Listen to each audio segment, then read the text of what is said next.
Hello and welcome back to the Burning Rubber Podcast. I'm Jake Scarborough, joined by my co-host Connor Passament, Sal Zavala, Matthew Stotts, and Patrick Gray. How are you guys doing today? Doing very good. Very good. I'm great, man. I'm Bob. I'm a happy gentleman. The awkward silence was there for a second. Yes. So we are back after the biggest weekend in motorsport, or arguably that. So I'd say first thing to get it off, Monaco for Formula One. Did any of you guys watch that? I watched it. I did. I did. I We did. all did. Okay. So we'll get Patrick. You're gonna kick this one off. Have fun with this. Personal review on Monaco. It's probably better than most because I woke up at 10 when the race started. But yeah, I think it was. I mean, I know the coverage was kind of bad because they did miss a few passes that George Russell got, but I think it was good for a Monaco race. We had both Red Bulls and both Ferraris really close at the end of it. Yeah, and the rain made it interesting with pit strategy. Well, then moving Do forward. I give a number rating? Yeah, out of 10. Out of 10. Out of 10, I'll give it an 8. All right, fair. What about you, Stotts? I'm gonna be honest with you, man. This race was kind of a letdown for me. Really? For making us wait 2 hours. When I felt like we could have raced. I mean, we got rain tires. I understand the rain was a little heavy there, but it did calm down at one point, and we still waited out most of it. I personally think if we gotten started a little sooner, the racing probably wouldn't have ended as close as it did, but I personally would have loved to see how others would have ran in the rain longer if we would have started a little earlier. I personally give this race a 5 out of 10. It's a stinker for me, bro. Oh my gosh. Well, what about you, Sal? I thought it was pretty entertaining. I mean, this was the first time I want to say I watched a full Monaco race, and I was pretty entertained on it. It had the strategy and a couple different stuff going on at the same time. I'd probably give it a 7.5 out of 10. All right. And then Connor? So I'm not a huge F1 guy, so that kind of factors into my opinion here. But for the most part, I agree with everything that Stotts said. But I'm gonna go up a little bit. I'm gonna give it a 5.7 out of 10. 5.7. You got to be very specific with the decimal. Yes. Yeah, you do. Okay. I can respect that. Well, me personally, I enjoyed it. Maybe that's a little biasness in me for being a fan of Perez, but I don't know. It was a Monaco race that, as Patrick said, as Sal said, it was better than most there. And obviously with the rain, that's something a lot of people have looked at as a huge game changer for the race. So I honestly think it wasn't that bad. I feel like the only issue was the FIA not letting the race start on time and making us wait so long because of the rain. But with that, I mean, you had a great top 4 battle with both the Ferraris and both the Red Bulls. But aside from that, I'd probably give it an 8. But I didn't really see that much of an issue with it other than the officiating at the beginning. But I feel like that's more for a safety thing, so rather be safe than sorry. Yeah. But moving forward to IndyCar's most prestigious race, the double points race, the one that makes or breaks championships, the Indy 500. So, Patrick, I'm going to start you off with that one. I think it was pretty good, like all Indy 500s are. I don't think we've had a bad one in the past few years. It was, kind of interesting to see that Chip Ganassi suffered the same problems with yellows just falling at the wrong time and getting shuffled to the back of the field. But even with that, Marcus Ericsson was still able to win. Although I wasn't able to watch the last 5 laps because I had to leave to go to the Coke 600. But overall, I think it was a good race. Also, there's a lot of cars wrecked off of turn 2. And I don't know. Yeah, I didn't There's a understand lot of that slow either. cars wrecked. So out of 10, what But would yeah, you rate it? I guess I see. I don't really know because I don't even think I've seen the last few laps. But I guess from what I saw, I'd give it a 9 out of 10. All right. What about you, Stotts? Oh, he's on mute. Okay. Well then, Sal. I thought it was a pretty entertaining race. I did miss the first, I want to say, like 20 to 40 laps just because local coverage was on something else that was going on here in the city. But I really enjoyed it. As Patrick said, the whole turn 2 issue that was catching me pretty off guard. Just because I don't even know what was going on there. Honestly, pretty disappointed with how Johnson did because as being a NASCAR fan for as long as I have, I wanted him to do good, and he was showing good speed and everything. But that was a little bit of a letdown. But loved seeing the Mexican Pato up there, and so close. But overall, give it an 8.5 out of 10. Solid rating. What about you, Connor? So I enjoyed it for the most part, besides the fact that I'm a Joseph Newgarden fan and that disappoints me every year. But I found it very entertaining. Scott Dixon was very fast all weekend until he choked. But happy for Marcus Ericsson. I kind of wanted Pato Award to win, but you know what? In the end, still a great race. I give it an 8.3 out of 10. Fair. Well, good ratings for the Indy 500 amongst ourselves. I'm gonna give it a solid 9.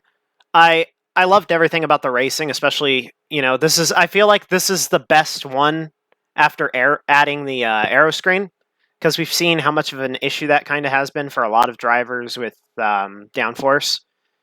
But honestly, it wasn't that bad. You had Chip Ganassi racing fast all month. Obviously, yeah, Dixon with the speeding penalty that just threw it away.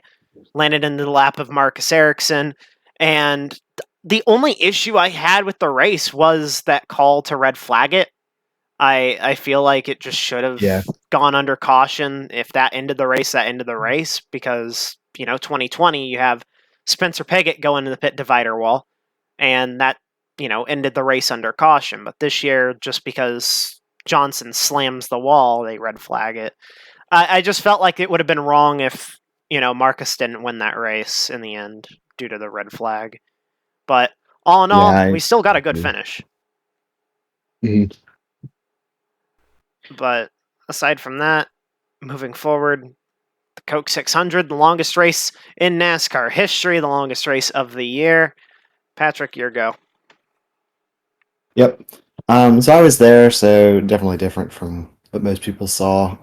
It was really nice to see, I think, with combination of the track and then the next gen cars, see this track turn to a multi-group track again, especially in the early stages because there wasn't really a clear best line. It slowly became the outside line, but I think that's just the track changes, and I think that's also good for the racing. Definitely a track where everybody was able to pass at. It seemed very, I don't know, the racing was just really entertaining all night, and seeing the differing lines, and there was always something to watch. It wasn't boring pretty much all the way through.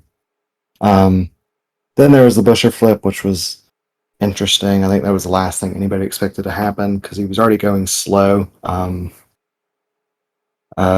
then coming down to the end with a good finish. It's a shame that it didn't end under green flag because I was really liking the battle between Briscoe and Larson, and kind of wish we didn't have those last 2 overtimes. But besides that, all in all, I think it was a good race. So I'd give it a 9.5 out of 10. All right. What about you, Sal?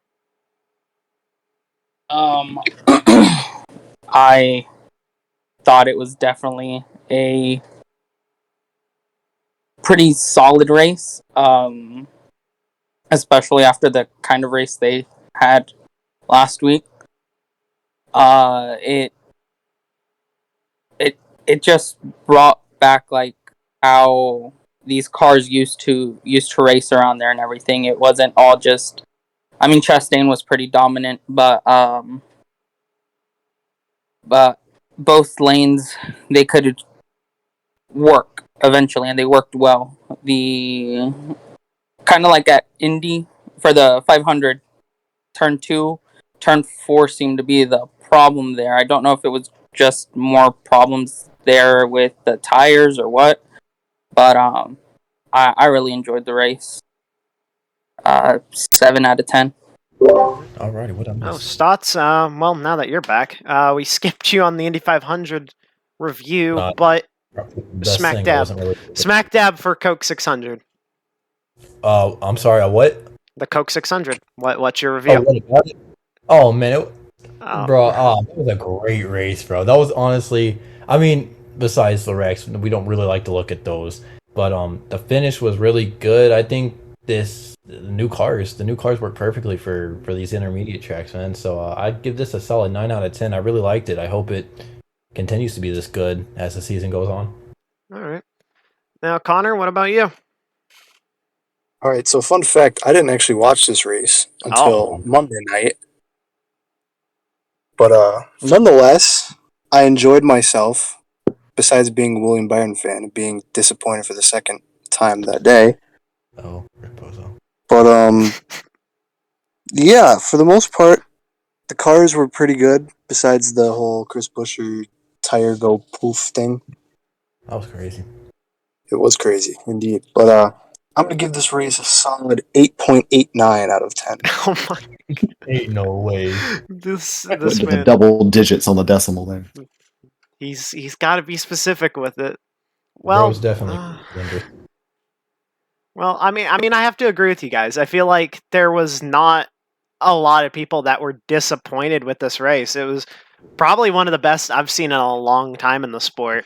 So I'd have to say 9 out of 10. Caught me off guard with the Chris Buescher flip. We had an amazing battle between Kyle Larson, Chase Briscoe. Sucks that didn't follow through. And those two that were battling for the lead, caution comes out, overtime, huge crash again, coming to the white, and Denny Hamlin win. It's so weird, but Hamlin gets his last crown jewel that he needed. Good for him too. I'd like to add that in. Good for him. Yeah, that's something he has in his career. So maybe now that he's got all three, he's got a championship on the way. But you never know. Yeah, one thing I found interesting about the finish though was with Reddick's pass in the grass, because it isn't actually grass, it's turf, so you don't really lose time down there. I don't think NASCAR should ever have to enforce like track limits unless it's a plate track with a double yellow, but yeah, Oh, did that they was do that? interesting. I mean, well, there's no track limits, but he passed in the grass, like I think 3 wide and went through the Oh, yeah. like. Yeah, he passed Stenhouse that thing. Yeah, let's come to the checkered. Yeah. I liked it. I thought that was And just cool. because it's not grass, it doesn't really make it a risk or anything because he just cruised down there and did it easily. Oh. Well, we've got one bit of, quote, news that we have the time to go over today, but that being going into this weekend at Gateway for the Cup Series debut there, as well as Xfinity's debut out in Portland, Zane Smith will be filling in for Chris Buescher in the RFK 17. Not sure how that's going to go. Sure, he may be arguably the best Ford truck driver out there right now, but it's kind of an oddball. What do you guys think? We'll start with you, Patrick. Yeah, I mean, they're kind of forced their hand considering that Xfinity is at Portland, so they're not going to be with the truck and Cup Series at St. Louis. So, I mean, out of the 4 drivers, I think he's the obvious choice. I feel like they could have grabbed somebody from Xfinity and did the same thing that Colleague is doing with having AJ Allmendinger do the race, but then Ben Rhodes do practice and qualifying because he won't be at the track. Yeah, it's interesting, but also makes sense for the circumstances. All right. What about you, Sal? Um, I mean, like you touched up on, I feel like he's probably the best option right now, considering just how the Xfinity Series is out in Portland and Cups in St. Louis. St. Louis, yeah. I feel like it's probably the smartest choice here. Uh, it's definitely going to be an interesting thing to follow throughout the weekend. All right. What about you, Sal? Or Sal? What the? Okay, I'm having a moment. Stotts. Too many S names. Stotts. I mean, it is what it is. I mean, he is the best Ford driver in Truck Series, and they're at whatever this track is. Gateway. So there you go. So it makes perfect sense. I mean, unless you want to try and hurry a brother down from Portland to here, then I mean you could, but I think it's probably the best call is to have Zane Smith. So All right. What about you, Connor? I don't know. I don't have much to say about it other than the fact that it is definitely the best choice they had, really, and probably the only choice, really. But yeah, you know what? Good for Zane Smith. That's about all I got. All right. Well, moving forward to predictions, I feel like me and Patrick are the only two that follow IMSA. Am I correct on that, or am I wrong? You are correct, I think.